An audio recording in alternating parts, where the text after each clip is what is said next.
अस्सलाम वालेकुम। आज जो हम लोगों ने टॉपिक पढ़ना है वो है गैस्ट्राइटिस के बारे में। एसोफेगस के हमारे यानी कि फूड पाइप के जो हमारे तमाम टॉपिक्स थे वो कंप्लीट हो गए हैं। तो आज से हम लोगों ने स्टमक के टॉपिक स्टार्ट करने हैं। उसमें सबसे पहले जो टॉपिक आता है वो है गैस्ट्राइटिस का।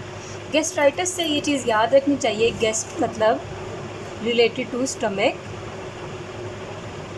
एंड आइटस का वर्ड कहीं पे किसी भी चीज़ के साथ मिल जाए उसका मतलब होता है inflammation. Bronchitis bronchial inflammation, gastritis gastric inflammation. तो आइटस का वर्ड किसी के साथ भी मिल जाए उसको हम क्या कह देते हैं, inflammation of that organ. So gastritis means the inflammation of gastric mucosa. अब आगे बात करते हैं कि इसके कॉजेज़ क्या हैं और टाइप्स क्या हैं। हम लोग टाइप जो है वो बेसिकली दो में डिवाइड करते हैं। Number 1 erosive gastritis, number 2 non erosive gastritis. Erosive gastritis का जो मतलब है वो बेसिकली ये है कि हमारा स्टमक अगर यहाँ पे हमारे इन्फ्लेमेशन हो गई है इसकी ये वॉल्स में, तो कुछ इसको परफोरेट कर देंगे, एरोजन हो जाएगी इसकी, ठीक है। उसकी वजह से ब्लीडिंग स्टार्ट हो जाती है, वो अपर भी हो सकती है मेनली, और वो जो है वो क्या कहते हैं उसको हम कह देंगे वो इरोजन हो जाती है इसमें, उसको कह देते हैं एरोसिव गैस्ट्राइटिस। लेकिन जिसमें इनमें एरोजन नहीं होती वॉल्स में उसको कह देते हैं नॉन एरोसिव गैस्ट्राइटिस।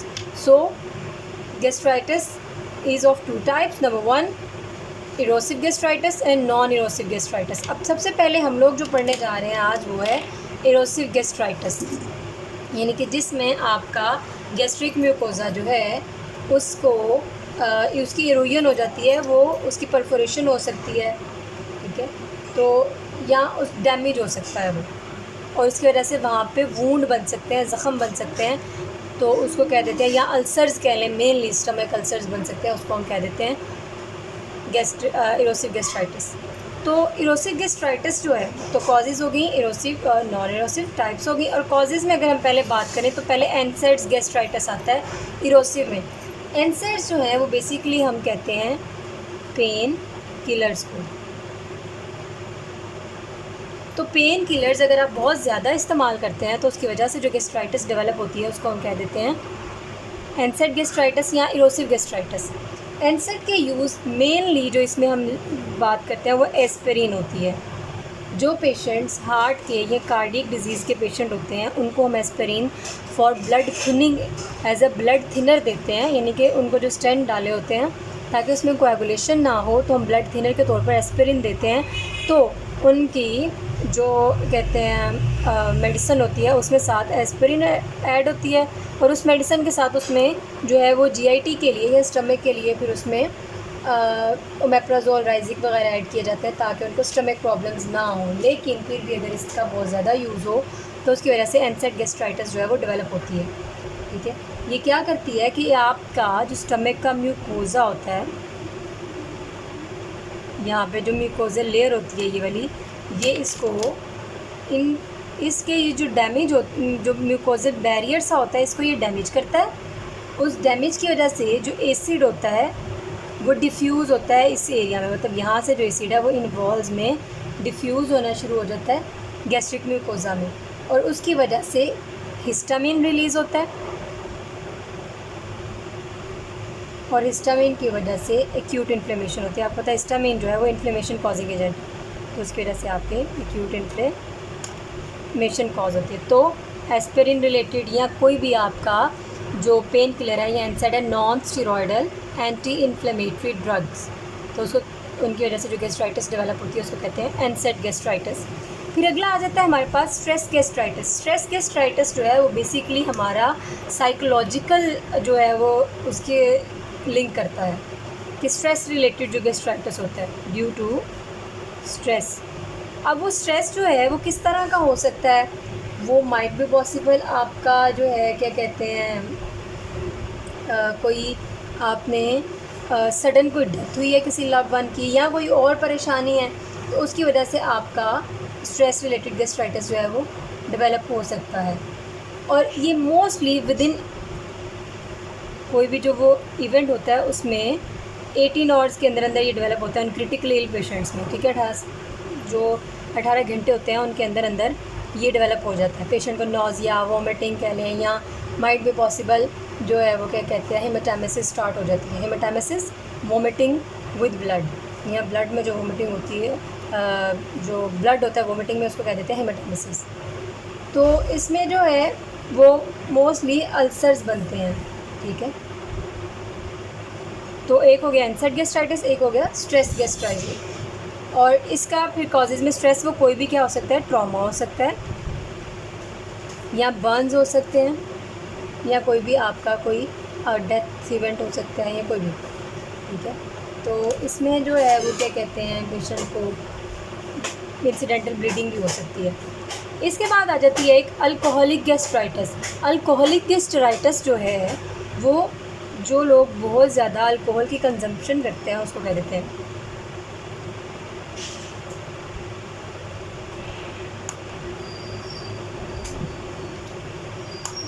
तो एक्सेसिव कंजम्पशन ऑफ अल्कोहल, उसकी वजह से जो कॉज होती है उसको कहते हैं अल्कोहलिक गैस्ट्राइटिस।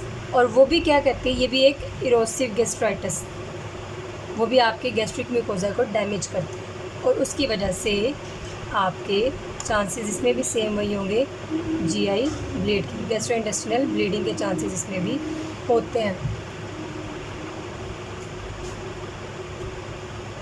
अब इसके क्लिनिकल फीचर्स या प्रेजेंटिंग सिम्टम्स की अगर हम बात करें कि इसकी सिम्टम्स किस तरह के हो सकते हैं, तो उसमें सबसे फर्स्ट पे जो पेशेंट होता है वो माइट भी पॉसिबल वही सिम्टमेटिक हो, उसमें किसी किस्म का कोई भी सिम्टम जाहिर ना हो। लेकिन जो सिम्टमेटिक पेशेंट्स होते हैं उनमें वो आपके गैस्ट्रिक रिलेटेड सिम्टम्स होते हैं, जैसे कि दिल ख़राब होता है, वोमिटिंग होती है, भूख नहीं लगती है, तो इस तरह से स्टार्ट होता है। तो सबसे पहले एनोरेक्सिया। एनोरेक्सिया का मतलब क्या होता है कि भूख नहीं लगती है, लॉस ऑफ एपेटाइट, उसको कहते हैं एनोरेक्सिया। फिर नोज़िया, नोज़िया के बाद एपिगैस्ट्रिक पेन हो सकती है। आपके जो हम लोग क्वाड्रेंट्स की अगर बात करें, बॉडी के हम जो क्वाड्रेंट्स में डिवाइड करते हैं 9 क्वाड्रेंट्स में, उनमें जो इस पोर्शन में पेन होती है जिसको एपिगैस्ट्रियम कहते हैं, वो मेनली लिंक करती है कि आपके स्टमक में पेन है। तो पेन इन जो एपिगैस्ट्रियम होती है उसको जो मोस्टली रिलेटेड करती है कि वो गैस्ट्रिक इशू की है, वो गैस्ट्राइटिस की है, माइट भी पॉसिबल वे एक्यूट गैस्ट्राइटिस है या वो क्रॉनिक गैस्ट्राइटिस है, ठीक है। तो एनोरेक्सिया, नोज़िया, एपिगैस्ट्रिक पेन। फिर इसके अलावा अपर जीआई ब्लीड हो सकता है, इरोसिव है तो इरोसिव के केस में अपर जीआई ब्लीड भी हो सकता है। इसके अलावा जो कुछ और सिम्टम्स जो डेवलप हो सकती है गैस्ट्राइटिस अगर जो है वो क्या कहते हैं, अगर तो गैस्ट्राइटिस जो है वो परसिस्टेंट हो, वो रहे, क्रॉनिक में कन्वर्ट हो जाए, तो उसकी वजह से एनीमिया भी डेवलप हो सकता है। अब एनीमिया किस तरह से होता है, क्योंकि हम खाना जो खाते हैं जब वो हज़म ही नहीं होगा, प्रॉपर न्यूट्रिशन नहीं मिलेगी, तो हमें उसकी वजह से हमारा HB लेवल डाउन हो जाएगा और हम लोगों को एनीमिया डेवलप हो सकता है। इसके अलावा जो है हमारा हार्ट बर्न स्टार्ट हो सकता है। हार्ट बर्न क्योंकि यहाँ पे एसिड जो है वो मौजूद रहता है, वो आपके एरिया को डैमेज किया हुआ है, तो ऑब्वियसली वो यहाँ तक उसकी सेंसेशन लोअर एसोफेजियल स्फिंक्टर तक भी जाएगी, तो उसकी वजह से आपका हार्ट बर्न स्टार्ट हो सकता है। तो इसको जो है वो इसके फिर अगर हम क्लिनिकल फीचर्स की बात करें तो उसमें anorexia, nausea, epigastric pain, anaemia, upper GI bleed सबसे मेन, क्योंकि इरोसिव है तो इस केस में अपर जीआईटी ब्लीड हो सकती है, और हार्ट बर्न, ठीक है। अब हार्ट बर्न फिर जीआई ब्लीड जो है वो दो तरह से प्रेजेंट कर सकती है हमारे पास। उसमें नंबर 1 होता है हेमाटेमेसिस। हेमाटेमेसिस की बात जो मैंने बताई आपको, ब्लड इन वॉमिटिंग, और मेलिना, ब्लड इन स्टूल, तो ये दो तरह से होती है। अब अगर बात करें कि हम इसको इन्वेस्टिगेट, जो हमारी इरोसिव टाइप ऑफ गैस्ट्राइटिस है, हम उसको इन्वेस्टिगेट किस तरह से कर सकते हैं, तो इरोसिव गैस्ट्राइटिस जो है उसके लिए मेन सबसे होती है वो अपर जीआई एंडोस्कोपी होती है। क्योंकि जब हम एंडोस्कोपी करवाते हैं तो एंडोस्कोपी से हम गैस्ट्रिक म्यूकोजा को देख सकते हैं।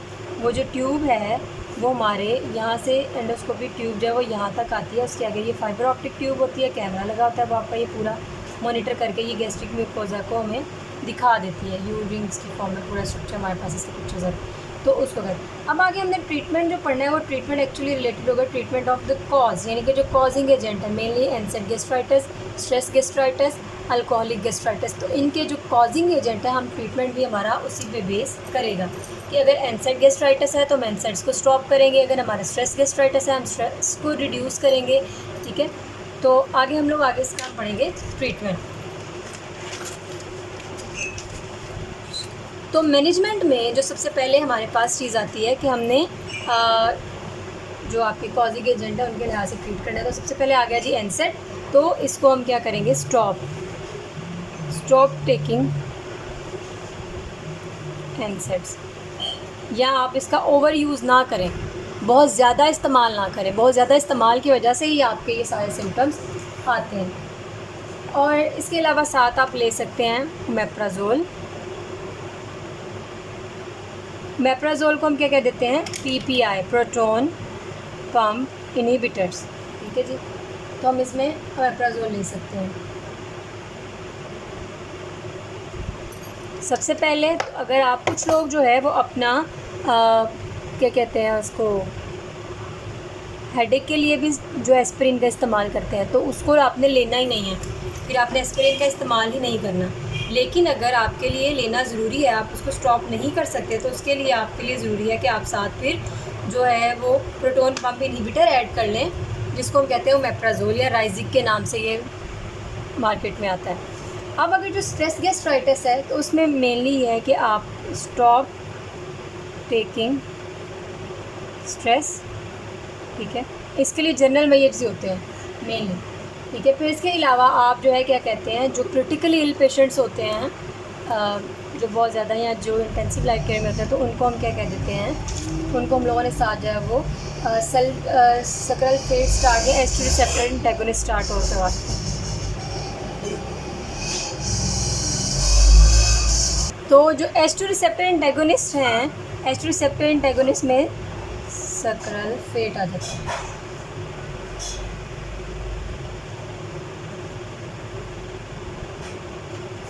ठीक है जी, तो ये था हमारा मैनेजमेंट इरोसिव गैस्ट्राइटिस का। एक तो एनसेट आपने स्टॉप करनी है, लेकिन अगर वो लेना ज़रूरी है, जैसे कार्डियक पेशेंट्स का मैंने बताया, तो आपने साथ में मेप्राजोल ले लेना है। और स्ट्रेस गैस्ट्राइटिस में अवॉइड करें स्ट्रेस से। और जो अल्कोहलिक होती है उसमें आपने अवॉइड अल्कोहल, और फिर उसके साथ आप जो है वो क्या ले सकते हैं, PPIs, प्रोटोन पंप इनहिबिटर्स। अब अगला टॉपिक जो हमारा इसी का सेकंड पार्ट है वो है non erosive gastritis. Non erosive gastritis जो है, इसमें क्या होता है कि आपका जो गैस्ट्रिक म्यूकोजा है वो महफूज रहता है, उसमें एरोजन्स नहीं होती, उसमें ज़ख़म नहीं बनते या उसमें अल्सर्स डेवलप नहीं होते। तो फिर इसके कॉजेज़ जो मेनली या टाइप्स कह लें तो H. पाइलोरी होता है कॉजिक एजेंट, और एक होता है पर्नीशियस एनीमिया। ठीक है, जो कि एक ऑटोइम्यून डिजीज़ है, उसकी वजह से हमें ये गैस्ट्राइटिस डेवलप हो सकता है।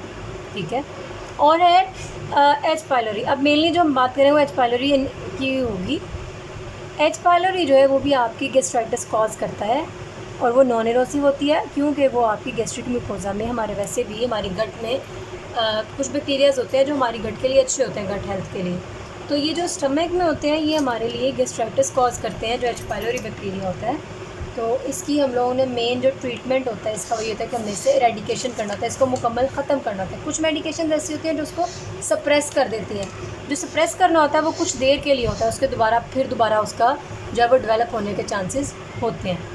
तो इसके लिए इन्वेस्टिगेशन हम सीरोलॉजिकल टेस्ट करवाएंगे। उसके लिए जो नॉन इरोसिव थी उसके केस में हमने सिर्फ GIT एंडोस्कोपी करवाई, लेकिन इसमें सीरोलॉजिकल टेस्ट करवाएंगे ये, और इसके अलावा फीकल एंटीजन करवाएंगे, क्योंकि हमने सिर्फ इन सब में क्या देखना है, H. पाइलोरी की प्रेजेंस। इन सारे टेस्ट में होना क्या है कि H. पाइलोरी पॉजिटिव आएगा।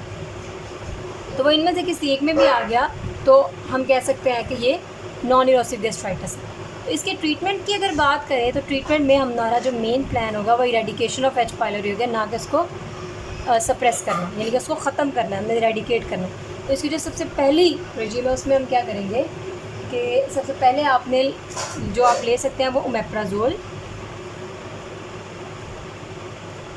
जिसको PPI कहते हैं। इसके अलावा आप एंटीबायोटिक लेंगे इमोक्सिलिन,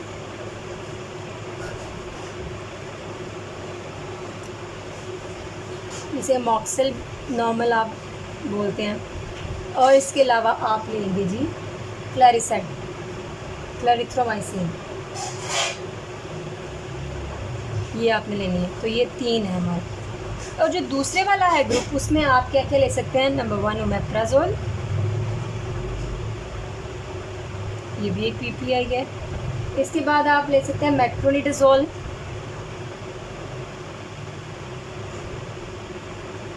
और साथ आप ले सकते हैं जी बिस्मिथ चिलेट।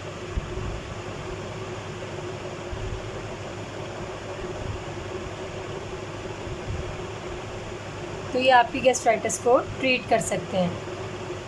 तो ये था हमारा आज का टॉपिक गैस्ट्राइटिस के बारे में हमने पढ़ा। नेक्स्ट हम जो है वो इंशाल्लाह पेप्टिक अल्सर के बारे में पढ़ेंगे। उम्मीद है कि आपको आज का टॉपिक जो है वो समझ में आ गया होगा। ओके, अल्लाह हाफ़िज़, अस्सलाम वालेकुम।